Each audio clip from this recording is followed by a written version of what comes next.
Going. It's over. She's gone. A huge hunk of cement, what was once a 52-foot sailboat, sunk, but it was all part of a well-coordinated plan to add another artificial reef just north of Love Point, located at the mouth of the Chester River. We knew it was there. We knew it was going to be a hurdle, but we just looked outside the box and came up with a home. Rick Boulay Sr., the owner of Chesapeake Whalertown, bought Cedar Point Marina in Graysonville a few years ago. His son Jake, a fourth generation in the family business, is the GM.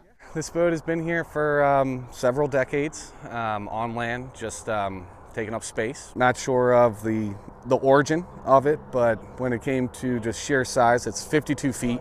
And weighs roughly about 50,000 pounds. So many people ask what would happen to the infamous boat when the Boulays took over. I always wondered what it looked like on the inside. I've seen it, it was always covered in weeds. Jake Boulay and his team got to work on making it useful as a sunken ship. We gutted the whole boat.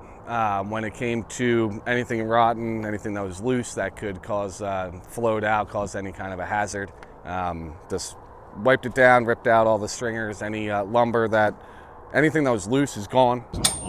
The new marina owners put in several $1,000s to get to this point, and they celebrated together on the water. We had to lay about 8 tons of rock around the boat just to be able to pick it up with the travel lift without the wheels sinking. And what had been out of the water for around 50 years actually floated when it was moved to the water. Mike Malpezzi, DNR's artificial reef coordinator, did a final safety check. Right now, I'm just making sure our primary concern would be any sort of like petroleum type products, so like hydraulic fluid, diesel fuel, or engine oil. There were a couple hydraulic lines that are probably fine to go down, but just out of like an abundance of caution, they were drained, but we're going to have them actually remove the lines just in case there's any residual inside the lines. Now it's time for a slow tow. Towboat US Kent Narrows and Naps Narrows brought it through Kent Island under the Kent Narrows Bridge, with people coming up to take a look at such a rare boat.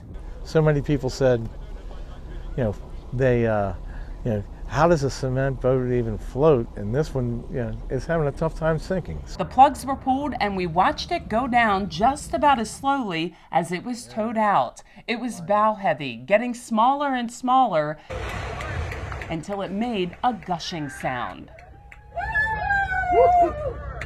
We watched it sink for about 45 minutes, and then once it reached the bottom, about 29 feet, it's surrounded now with many other artificial reefs that also have a story to tell. It's about a 50-acre site, and we've placed a lot of material there. Not boats like this, a lot of really large concrete materials from, so like when they do the bridge redecking on the Bay Bridge that's nearby, they'll put some of that down. Parts of Memorial Stadium went there. Big, really large, like 20-ton chunks of concrete is already there. There's a lot of organisms that need hard substrates, like rock or oyster shell or something like that to attach onto. Some debris was floating on the surface, but the Cedar Point crew scooped it up. Boulay made a note of the coordinates because this area is known as a fishing haven. Striped bass, white perch. I've heard about some speckled trout there, even like bluefish at the right time of the year. It's important that we make continue giving back to the resource that allows us to make a living. It's not often people are happy about a sunken ship. For Chesapeake Bay Media's Bay Bulletin, I'm Cheryl Costello. Woo!